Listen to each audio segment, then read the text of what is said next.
সামনে এমন প্রযুক্তি আসবে, এ তো অবাক হওয়ার কিছু না যদি কয়েকদিন পর দেখেন যে ওরা এমন ডিভাইস বের করেছে যে আপনার বডি আপনার সাথে কথা বলছে।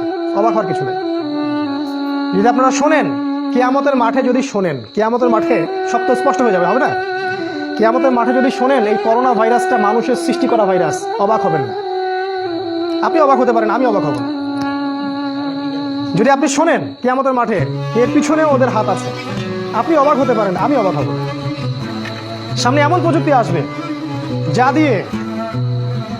যা দিয়ে এই আকাশের মধ্যে, এখন তো টিভি দেখেন আপনারা, আসমানকে টিভি বানায় ফেলবে তারা। আকাশের দিকে তাকাবেন, অনেক কিছু দেখা যাবে। সেখানে দেখবেন একজন ব্যক্তি এসে বলছে, আমি মাসিহ, আমার আনুগত্য করো। বাংলাদেশের মানুষ ল্যাংটা পীরের পিছনে দৌড়ে না? আর যদি আকাশে এরকম কাউকে দেখে যে বের হইলো এবং বললো যে আমি মাসিহ, তোমাদের ত্রাণকর্তা, আমার আনুগত্য করো, জান্নাতে চলে যাবে, মানুষ কি মনে করছেন যাবে না?